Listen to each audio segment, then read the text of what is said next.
HDFC bank में जो गंदगी फैल गई है उसकी सफाई के लिए जिसको जिम्मेदारी देने की बात हो रही है, क्या उनका अपना ट्रैक रिकॉर्ड भी कुछ बहुत ज्यादा खास नहीं है? एचडीएफसी बैंक को लेकर के लगातार यहां डबल चेक पर कई कार्यक्रम हम ला चुके हैं, जिसको आपने देखा और सराहा भी है। जानने का प्रयास किया कि किस तरीके से 12 करोड़ ग्राहक और उनकी जरूरतें बहुत नीचे आ जाती हैं। बैंक अपना ही आपस में जो कर रहा था उसके बारे में बहुत स्पष्ट रूप से नहीं बता रहा है। उसमें भी बहुत सारे चेंजेस हुए हैं, उसमें बहुत सारी चीजें पता चली हैं। यह भी पता चला है कि कैसे बैंक ने अपने आप की जांच में अपने आप को क्लीन चिट दे दी है, और सबके बीच में बैंक की गंदगी को साफ करने के लिए जिम्मेदारी एक ऐसे इंसान को दी गई है जिनके खुद के ट्रैक रिकॉर्ड पर राजनीतिक रूप से तमाम आरोप लग चुके हैं। राजीव कुमार जो चीफ इलेक्शन कमिश्नर थे, अब वो एचडीएफसी बैंक के सर्वे सर्वा होंगे। जी हां, वही राजीव कुमार जिनके शासनकाल में तमाम सवाल लगाए गए, तमाम आरोप लगाए गए, सवाल पूछे गए, इसके साथ साथ उनको शेर व शायरी भी सूझी, उनके सपने में ईवीएम आई। तो क्या इसी तरीके से अब राजीव कुमार जिनकी जिम्मेदारी है एचडीएफसी को दुरुस्त करना, उनके सपने में शायद अब साफ सुथरा बैंक आएगा? यह पूरा मामला क्या है, आइए जरा विस्तार से समझते हैं। नमस्कार, मेरा नाम है संकेत उपाध्याय और आप देख रहे हैं इशारों इशारों में डबल चेक पर। तो सबसे पहले मैं आपको एक बैकग्राउंड दे देते हैं। बैकग्राउंड ये है कि एचडीएफसी ने अपने आप को एक क्लीन चिट दे दी। अब ये बिल्कुल वैसे ही है कि किसी के ऊपर चोरी का आरोप लगा, चोर ने बोला कि ठीक है मैं ही जांच कर देता हूं अपने ऊपर, मैंने ये जांच की, मैंने अपने आप से डॉक्यूमेंट्स मांगे, मैंने अपने आप से सवाल पूछे और अपने आप से की हुई जांच में मैंने अपने आप को निर्दोष पाया। बिल्कुल उसी तरीके से एचडीएफसी बैंक की इंटरनल रिपोर्ट मोस्ट प्रोबेबली एक ऐसी सिचुएशन क्रिएट करेगी कि उसके बाद अब बहुत हद तक मुमकिन है कि कंपनी के सीईओ वही रहें जो अभी तक थे, जिनके शासनकाल में ही बैंक में गड़बड़ी की बात सामने आई थी। पहले एक बार जरा इतिहास में जाते हैं। मार्च 2026 को आप जानते हैं कि इंडिपेंडेंट डायरेक्टर अतनु चक्रवर्ती ने इस्तीफा दिया और उन्होंने कहा कि certain happenings not congruent to my ethics.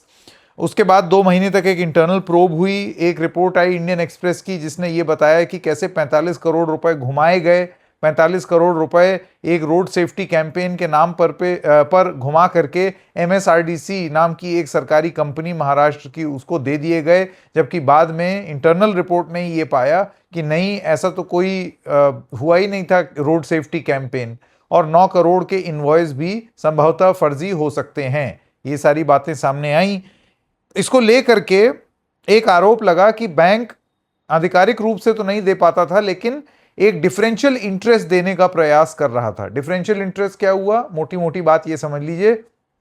आप गए, बैंक ने आपको बोला कि भैया आपके अकाउंट पर मैं 4% ब्याज दूंगा। फिर कोई और गया मोटा पैसा लेकर के और उसने बोला सुनो मुझे 6 दे दो।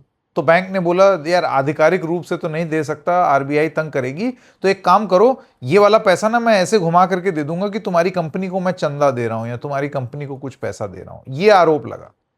मोटी मोटी बात, ये स्कैम है, ठीक है ना। अब इस सब के बाद HDFC in a legal review HDFC के अंदर हुआ, जिसमें उन्होंने क्लीन चिट दे दी अपने आप को। Bank board is likely to consider Jagdishan as CEO after clean chit. Clean chit हो गई, इसमें बैंक कह रहा है कि अब हमारे सीईओ जो हैं वो जगदीशन जी रहेंगे, क्योंकि हमने अपनी इंटरनल जांच में ये पा लिया कि कोई दिक्कत नहीं है। जगदीशन ने इकोनॉमिक टाइम्स की रिपोर्ट के हिसाब से उन्होंने ये इच्छा भी जाहिर की है कि मैं कंटिन्यू करना चाहूंगा, अब तो जांच भी मेरे पक्ष में आ गई है। इसके अलावा आरबीआई का एक नॉड है जिसका इंतजार करना पड़ सकता है। इससे जुड़े हुए कुछ सवाल हैं और फिर राजीव कुमार पर आएंगे। वीडियो स्किप मत कीजिएगा, बहुत जरूरी है, क्योंकि ये देखिए बैकग्राउंड देना जरूरी है। समस्या क्या थी और उस समस्या का समाधान किस इंसान को दिया जा रहा है और उनका ट्रैक रिकॉर्ड क्या है, ये आगे कार्यक्रम में आएगा। सबसे पहली बात तो अतनु क्या बोलेंगे इसको लेकर के, उन्होंने इंटरव्यू दिया है, उसके बारे में भी बताएंगे कि ये जो जांच, जो लीगल रिव्यू हुआ, इसमें क्लीन चिट हो गई, तो अतनु ने अपनी बात क्यों नहीं रखी सामने? एचडीएफसी फ्रॉड जो हुआ है 45 करोड़ का, उसका स्पष्टीकरण जनता को अभी भी नहीं बता रही है। इंटरनल क्या होता है यार? इंटरनल क्या होता है? कल को आप के ऊपर अगर आरोप लगेगा तो क्या सिर्फ बैंक ही उसको प्रोब करेगा? पुलिस आ जाएगी, दुनिया जहां की चीज होगी। ये इंटरनल ऑडिट क्या हो रहा है? एक्सटर्नल ऑडिट क्यों नहीं हो रहा है? विलैक्स fall on top management of the HDFC, shakeup तो हो रहा है। और दूसरी चीज, what will happen to my money, मेरे पैसे का क्या भैया? सबसे जरूरी सवाल, उस पर तो एचडीएफसी में कोई जवाब ही नहीं देता है। अब आइए आपको बताते हैं कि अतनु ने इकोनॉमिक टाइम्स को दिए हुए एक इंटरव्यू में क्या बोला। उनसे यह पूछा गया कि आपने ये जो जांच थी इसको ज्वाइन क्यों नहीं किया। उन्होंने बोला, मैंने टर्म्स ऑफ रेफरेंस मांगे बैंक से, क्योंकि बैंक के लोग जांच नहीं कर रहे थे। 2-3 लॉयर्स थे और उसमें एक लॉयर तो विदेश का था। तो मैंने कहा कि आप मुझे बताइए कि क्या सवाल पूछेंगे, हम लोग किस तरीके की जांच करेंगे, उसमें सवाल जवाब कैसे होंगे, उसका टर्म्स ऑफ रेफरेंस क्या होगा वो। और क्योंकि वो चीज मुझे नहीं दी गई तो फिर मैं ऐसे कैसे ज्वाइन कर लूं? यूं ही कोई भी मुझसे कुछ भी पूछ लेगा? ऐसे नहीं होता। उनका यह कहना है, a lawyer can only do compliance check, there was no material concern beyond what I had already said. उनका यह कहना है कि बात एथिक्स की थी, बात नैतिकता की थी। जी हां, वही नैतिकता जो अब इतना सब कांड हो जाने के बाद अयोध्या राम मंदिर में भी देखने को मिल रही है। और बिल्कुल इसी तरीके से वहां पर भी एक इंटरनल प्रोब, यहां भी इंटरनल प्रोब। नैतिकता नैतिकता, सब नैतिकता नैतिकता नैतिकता पे चल रहा है सब, ठीक है, चाहे मंदिर हो चाहे एचडीएफसी। अब आपको ये बताते हैं कि इस सब के बीच में अतनु ने इंटरनल प्रोब की क्लीन चिट को सही नहीं माना है। इसको अब बहुत सारे लोग, बहुत सारे इंडिपेंडेंट एक्सपर्ट्स एक शैम इंटरनल प्रोब भी मान रहे हैं। आरबीआई की एक निष्पक्ष जांच या कोर्ट मॉनिटर्ड जांच के बारे में अभी कोई बात ही नहीं हो रही है, जो होनी चाहिए, क्योंकि ये एक बहुत बड़े प्राइवेट बैंक, देश के सबसे बड़े प्राइवेट बैंक का मामला है। इंटरनल प्रोब पे क्यों छोड़ा हुआ है? और फिर मैं बोल रहा हूं कि 12 करोड़ खाता धारकों का क्या, उनके इंटरेस्ट के बारे में कौन बात करेगा? तो बहुत ही एक आपको अपारदर्शी तरीके से की गई एक जांच, जिसमें एचडीएफसी ने अपने आप को क्लीन चिट दे दी, ये देखने को मिली है। अब आते हैं इस स्टोरी के दूसरे पहलू पर। इस सब घचड़ पचड़ के बीच में एक बात ऐसे आ रही है कि जो पोजीशन पे अतनु नहीं थे, उस पोजीशन पर अब सफाई करने के लिए, देखिए आज के टाइम्स ऑफ इंडिया की क्या खबर है, ये दिख रही है आपको? ये देखिए क्या लिखा है। इसमें लिखा है, in cleanup drive ex CEC chief election commissioner Kumar has been named as HDFC chair. और नीचे वाली लाइन कहती है, restoring confidence to top his agenda post turmoil. यानी कि खाता धारकों का भरोसा बैंक में बनाए रखने के लिए राजीव कुमार जी आए।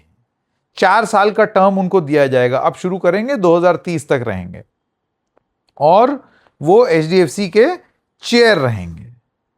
अब इतिहास एक इनका रहा है, फॉर्मर आप एक्स फाइनेंस सेक्रेटरी रह चुके हैं आप का, और भी मैं आपको बता दूं पूरा, 84 बैच के आईएएस ऑफिसर हैं आप डिपार्टमेंट ऑफ फाइनेंशियल सर्विसेज को आपने हेड किया 2017 से 20 में।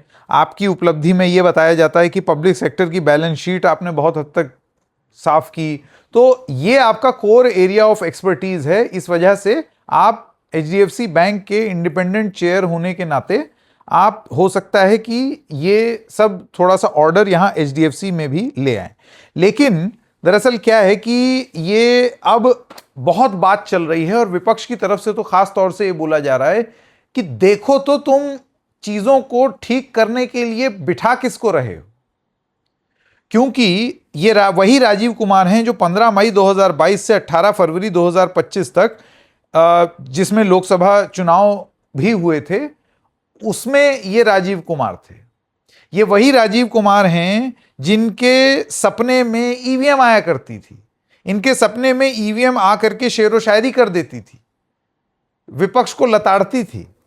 ये वही राजीव कुमार हैं जिन पर कपिल सिब्बल, योगेंद्र यादव ने इलेक्शन कमीशन के स्वायत्तता यानी कि इंडिपेंडेंस को चोट पहुंचाने का आरोप लगाया। ये वही राजीव कुमार हैं जिनके कार्यकाल में ईवीएम और वीवीपैट को लेकर के आरोप लगे कि पोटेंशियल हैकिंग, टैंपरिंग और बैटरी रिलेटेड डिस्क्रिपेंसीज हो रही हैं। ये वही राजीव कुमार हैं जिनके कार्यकाल में कांग्रेस ने वोट चोरी के आरोप लगाए, चाहे वो कर्नाटक चुनाव, महाराष्ट्र चुनाव, हरियाणा चुनाव। आपको याद है वो पूरा पूरा पोथा लेकर के राहुल गांधी की प्रेस कॉन्फ्रेंस। ये वही राजीव कुमार हैं जिनके कार्यकाल में ये आरोप लगे कि आप डेटा तेजी से नहीं देते हैं। आपका जो इलेक्शन कमीशन है, अब वो क्या है कि राजीव कुमार के बाद अब ज्ञानेश कुमार आ गए, तो उनके कार्यकाल में तो और ज्यादा ये सब चीज हो गई। तो राजीव कुमार थोड़े से फीके या उतने ज्यादा बुरे नहीं लगते हैं लोगों को, लेकिन ये सब शुरू उन्हीं के कार्यकाल में हो गया था, जिसमें आरोप ये लग रहे थे कि आप कितने वोट डले उसकी जानकारी समय पर नहीं देते, आप कितनी काउंटिंग हुई उसकी जानकारी समय पर नहीं देते, सीसीटीवी की फुटेज का एक्सेस आप नहीं देते, मॉडल कोड ऑफ कंडक्ट पर कोई एक्शन नहीं लेते हैं अगर वो सत्तारूढ़ दल के लोग हों। ये सब आरोप हैं इनके ऊपर, और वोटर लिस्ट मैनिपुलेशन के आरोप भी इनके ऊपर लगे हैं। अब इसको लेकर के शेरो शायरी के साथ साथ राजीव कुमार ने तमाम बार शांतिपूर्ण चुनाव कराने की उपलब्धि अपनी बताई है। इसके अलावा उन्होंने टेक्नोलॉजिकल रिफॉर्म्स, ईरोनेट 2.0 की व्यवस्था लागू करने की भी बात कही है। तो अपनी उपलब्धि में वो तमाम चीजें गिनाते हैं, इंक्लूडिंग शेरो शायरी, जिसको वो बहुत ही गौरवान्वित महसूस करके प्रस्तुत करते हैं कि देखो मैं एक और शेर, मुझे बहुत जोर से एक शेर आ रहा है। तो इनको बहुत जोर से शेर आता है।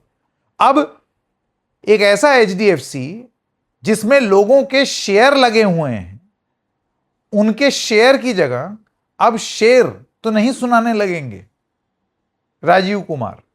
राजीव कुमार का मैंडेट क्या होगा? अगर उनका मैंडेट ये है कि वो ही will restore confidence as top of his agenda in recent turmoil. अभी आपको यह भी बता दूं कि आरबीआई की स्वीकृति इसमें जरूरी है। सिर्फ एचडीएफसी ऐसे इधर आओ ऐसे करके आप किसी को बिठा नहीं सकते। आरबीआई को हां बोलना जरूरी है। अब वो बोलेंगे नहीं बोलेंगे मैं नहीं जानता हूं, लेकिन ये एक प्रबंध होता है, एक चीज होती है जिसको करना होता है। तो ऐसे इंसान जिनके ऊपर इनके इलेक्शन कमीशन के कार्यकाल में इतने ज्यादा आरोप लगे हैं, वो एचडीएफसी में सफाई कैसे सुनिश्चित करेंगे? और वो भी एक ऐसी एचडीएफसी में जो खुद ही जांच करके अपने आप को बिल्कुल निष्पक्ष और क्लीन बता दे रही है। ठीक वैसे ही जैसे राम मंदिर के केस में लोग अपनी जांच में अपने आप को साफ बता दे रहे हैं और गाज कुछ लोगों पर गिरा दी गई है, ठीक उसी तरीके से जैसे कि इलेक्शन कमीशन में जब राजीव कुमार थे तो अपने आप को क्लीन चिट दे देते थे। तो सुओ मोटो क्लीन चिट, स्वयंभू स्वायत्ता, सारी चीजें प्रस्तुत करने वाले राजीव कुमार एचडीएफसी के ग्राहकों में वो कॉन्फिडेंस ला पाएंगे? क्योंकि उनका पिछला कार्यकाल जो था वो कॉन्फिडेंस लाने में तो असमर्थ रहा, खास तौर से एक विपक्ष ने जो सवाल उठाए हैं उस फ्रंट पर। अब ये होगा या नहीं हम देखेंगे। एक कहानी और चल रही है ये एचडीएफसी की गाथा में। इशारों में बस इतना ही। फिर मिलेंगे, तब तक के लिए नमस्कार।